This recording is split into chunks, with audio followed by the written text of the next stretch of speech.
Hello everyone. Today I would like to tell you a few short stories to make you feel less bored. A story in Laos. At the end of 1994 and the beginning of 1995, my brothers and I moved to Hoa Phan. After a few days, we moved to Na Ao. This is the intersection of Road 6. On the left is Ban Tat. On the right is the turn to Muang Home. This is the border area with Dien Bien Province. Following Road 6, behind is Sam Nua, Ban Luo. That place is a rocky mountain area. The terrain and soil are exactly like the mountainous areas in Dien Bien and Sun La. The old stone roads were made by the French during the Indochina War, and are very degraded, making them terrible. The people are also poor and have difficulties like our highlands. The place where we lived was right next to a school. It was called a school for the sake of it sounding like a school, but in fact it was built entirely of bamboo and thatch. I don't know what level this school was called, because from kindergarten to 8th grade. And there was even a class with a few students studying the high school curriculum like high school now. I saw 8th grade students carrying their children and taking their siblings to school. It looked both pitiful and funny. They were extremely poor. There was even a boarding house for students from remote areas in the mountains to study and stay there. Below the valley there was a fairly densely populated village. About 100 houses concentrated in the valley and scattered around the mountainside. Especially in Hoa Phan Province and Sam Nua District, many Vietnamese people lived. This area was the same. At first I didn't know, because they were mostly ethnic minorities such as Nung, Hmong, Sao Lan, Muong. This area had many Hmong and Nung Phan people living there. There are many ethnic groups in this place, so the culture seems very diverse. I have encountered strange things here, but there is one thing that I remember the most and wonder the most. That day there was a festival of the Lao people. The locals also celebrated it enthusiastically, standing where we looked through binoculars down at the harvested terraced fields. We saw a lot of people gathering to have fun. It was similar to the Zong Dong festival of the mountainous provinces in the north of Vietnam. During the day we could not go down there, so we waited until it was late and made an appointment to go down at night to flirt with girls. I invited 2 younger brothers, the most foxy of the group, T, nicknamed Lao Girl, and N nicknamed N, Kang. I gave everyone a nickname. Strangely enough, until now, whoever I gave a nickname to was always named Dead, N, Kang, because he looks like a monkey. Anyone in the northern mountainous region is probably familiar with the monkey. He looks like a monkey, but smaller and more handsome than a monkey. Very clever and cunning. As for T, his nickname, when mentioned, the whole group burst out laughing. Lao Girl, this guy is very handsome. Tall, and tall is enough for any guy. But handsome is better than us, not ugly like me. Everyone knows a little bit about playing the guitar, sometimes to relieve boredom, but Lao girls are good at playing the guitar and sing well. Very well. When we first lived near that school, we saw a lot of girls, and it seemed like there were only 1 or 2 teachers.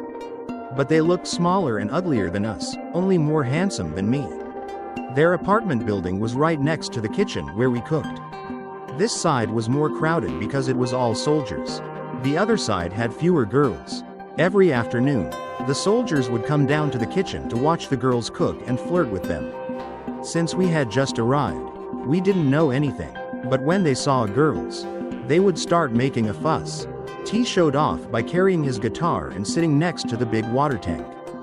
Both sides were sharing it. Hey girl, hey Lao girl, you smelly armpits and ears. You peed on your pants and wiped your poop, not clean. Not clean, not clean. Distorting the song, The Sam Nua Girl by Tran Tien. Possessed by a demon, he didn't know that the girls were all studying abroad at the Pedagogical University one in Vietnam, speaking Vietnamese like Vietnamese people. So while he was talking, suddenly, a basin cabbage washing water, wet from head to toe, holding the guitar and running, guilty of flirting with stupid girls. We laughed so hard, and from then on, he lost the nickname, Lao Girl. The weather in Sam Nua is unpredictable. Sunny in the morning, rainy in the afternoon, northeast monsoon in the middle of the day, happy, sad very suddenly, so the night is cold. Sometimes it is as cold as winter in Vietnam. That night was cold. The three of us changed into indigo clothes like native boys and went down to the village to flirt with girls. Khaki shirts, flat pants, crotch length up to the knees. Waded through the stream without getting wet but crotch wet. Wearing high-top Dersu boots looking like mentally ill guys who had just escaped from the hospital. I thought there were a lot of girls. But when the girls were gone, there were no girls left. Only dogs. Dogs in packs. The Hmong people's dog breed.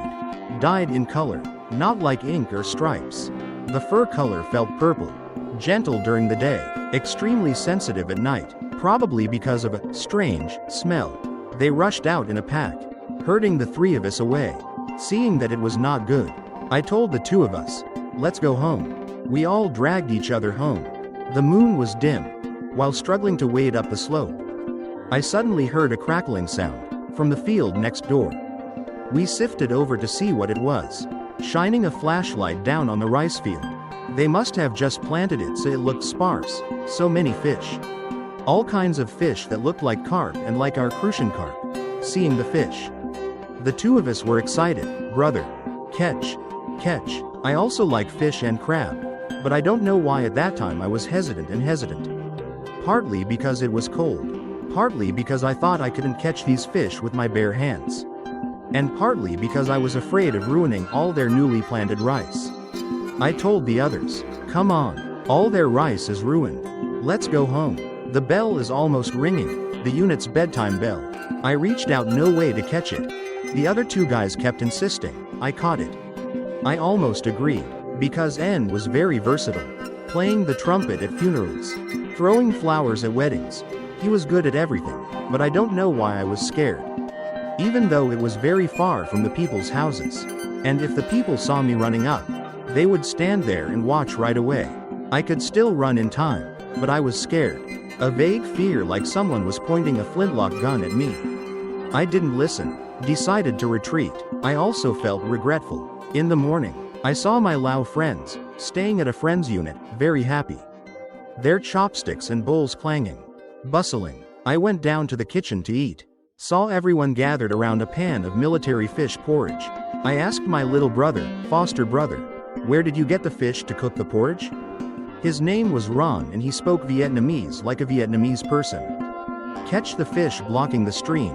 Bro, I jumped right away. There were no waterholes, Lao people often call large puddles, thong, around here that had fish. The stream next to here was small. This season the water flowed slowly, but these fish were all as big as 3 fingers. Some were almost as big as a hand. I pulled the Lao girl out and immediately asked, Mom, did you guys come back last night to catch fish? She smiled and nodded right away, and nagging her to invite me and Foy to take the mosquito net down to gather them. There were a lot, almost 10 kilos. Suddenly I was very worried. Not afraid of the field owner coming to find me. Not afraid of my friends saying, but a vague fear. I went to brush my teeth, then sat down to drink some water but hadn't eaten yet. Suddenly I saw everyone making a ruckus. My stomach was burning strangely. I quickly ran in. I saw a lot of people gathered where N bit me. I pushed my friends aside and went in. A few minutes ago, he was still laughing and smiling while eating porridge. Now he was lying down crying. He was crying loudly, crying as if he was wronged by something, crying like his father had died. People said so. I asked my friends, what happened to him? No one knew. They all shook their heads in confusion. My friends were sitting and eating together and talking. He had just finished eating and was laughing and talking. Then suddenly he covered his face and went back to his room to lie down and cry. There was nothing wrong. He didn't argue with anyone. I asked him but he didn't say anything. No matter how I asked, he didn't answer. I told everyone to go out and call the girl in. Then my friends said, he was going to the toilet. I lifted N up. His body was as soft as a melon. His eyes looked at me like a stranger. Very strange. I asked for almost an hour. Then rubbed oil, sprayed alcohol on his face. He still cried. Cried loudly. His voice was hoarse. I couldn't see the Laotian girl anywhere. I asked my brothers but they still said he went to the toilet. I was furious and went to the restroom quite far away to look for him. When I got there, I saw him sitting there holding his stomach. His face pale, his eyes bulging, his hair standing up. He screamed, "Oh my God, he's dead, he killed me." I ran over and asked, Who did what to you?" His eyes widened. He pointed at the forest. His mouth kept stuttering. At first I was startled and looked around because this place was not exactly a green area, safe area. But suddenly I saw him glance at me and smile. I got goosebumps, because I saw his smile and his glance. Oh no, I had seen this same look and smile before. Back in Vietnam, when I saw someone being captured by a ghost, I quickly waved at the brothers who were standing watching me to tell them to carry him back. Then quickly ran down to see how N was doing. He was still crying. Crying very loudly, his voice hoarse like a cow's roar. While I was going crazy and not knowing what to do, I saw a teacher from the other side, saw the commotion and ran over. She asked what happened. Seeing her speak Vietnamese, I was so happy I quickly asked, "Are you Vietnamese?" The teacher said, "No, I'm Laotian. I study in Vietnam." She pulled me aside and asked privately. I heard the noise, so I asked my brothers. They told me about it.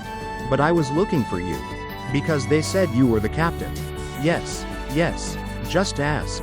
The girl looked straight at me, making me startled. She asked, "Has that guy been anywhere for the past few days?"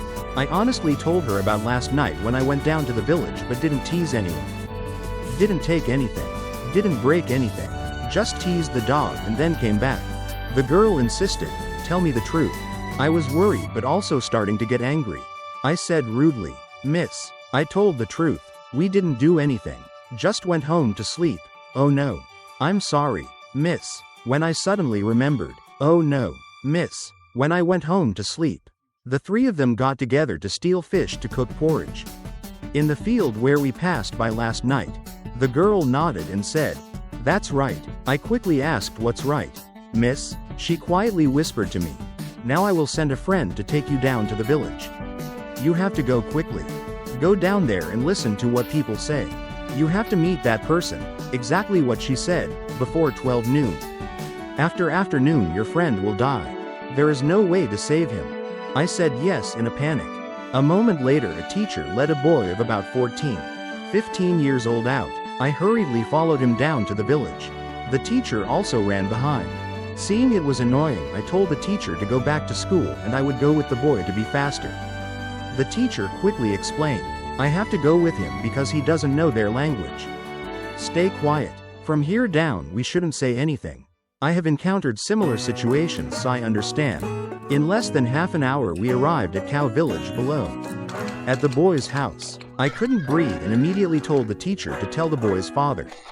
It was a man around 50 years old. He listened silently, then told her mother to pick a handful of leaves. He crushed them and threw them into the kitchen. The smoke filled the house with a musty smell. He signaled me to be quiet, to sit and wait for about 15 more minutes. Then her mother came back, carrying a bamboo woven cage with 2 big roosters in it, and opened the box to scoop out a basket of rice. Here they eat rice, still called lao sticky rice. Small grains, contained in a basket similar to a chicken basket but woven like a basket lane. Then signaled, waved me and the teacher to go. After about 10 minutes of wandering around, we arrived at a stilt house, quite large and sturdy, with a buffalo living under the floor. As I climbed the ladder, I was startled because I heard voices shouting, not knowing what they were saying. I carried 2 baskets in my hands and stood there, bewildered. In the middle of the house was a fire. Next to it was a small old man wearing old indigo clothes, wearing a beret, smoking a pipe, silent. Listening to him helped me explain something. I heard Vietnamese, quite a lot. What language were they speaking? Not Lao. I could barely hear Lao, but here, I couldn't hear. Then suddenly the host turned around and glared at me. I squinted my eyes and looked back. I don't know why. Normally I know that it's rude to do that to someone older, but at that moment I had an indescribable feeling. I squinted my eyes and looked straight into the host's eyes. Those were small, brown eyes. Long eyebrows with 2 tails that drooped down to the eyes. He was silent, looked at each other for a while. I bowed my head slightly to greet him. He let out a very strange laugh. He then nodded. Turned to look at me again. Then spoke in clear Vietnamese. "Vietnamese? Are you crazy? Next time if you want. Like, you have to tell me. I stammered. Yes, please forgive me and my brothers. Then I don't know why I knelt down. Partly because they were old like my father's. Partly because I was worried about the other guys at home. The host waved his hand. Okay, go home. I stammered a thank you. Then backed away. Sweat pouring down like rain where I had just sat, and it was wet like a shower. The other guy said something, so only the teacher and I were left to go home. And he sat down with the host, just down the stairs tying his shoelaces. Suddenly I jumped when I heard the host's voice right behind me. Hey, smoking? Then he took a handful of tobacco the size of an adult's fist. Slowly wrapped it in a leaf of the banyan tree, a type of leaf as big as a fan. Gave it to me. I took it with both hands, bowed and hurried home. Along the way, I wondered what the story they were talking about. The teacher was Laotian but studied in Vietnam. He explained it to me. We stole fish from this house. They raise do, similar to chicken ghosts, corner ghosts in Vietnam. Now it's okay to go back to the unit. Because they accepted my apology. Received gifts of chicken and rice. They don't ask for compensation for the fish, but when they recover, they have to grow rice for them again. When I got down to the floor, put on my shoes and conveniently looked at the clock. It was exactly 2 o'clock. When I got home, all the guys rushed out and said, "Bro, they're all recovered. Nothing happened anymore. Now they're kneeling on the floor." "Bro," I asked, "they recovered at 2 o'clock, right?" The guys were confused. "How did you know?" Seeing me come back, the two of them were confused for some reason. When I stepped through the door, we both fell down on the floor, looking at each other, and at the other guys. One of them couldn't speak because his voice had been hoarse for 10 days. The other guy only drank water and didn't eat for 2 days. Later, the two of them said that when they finished eating, they suddenly turned around and saw darkness as if someone had thrown a blanket over their heads. And they didn't know anything. After that, 2 or 3 days later, they had black stools that smelled terrible. I had experienced something similar once, so I wasn't too scared, just confused about the invisible things around me. I'll tell you another story later.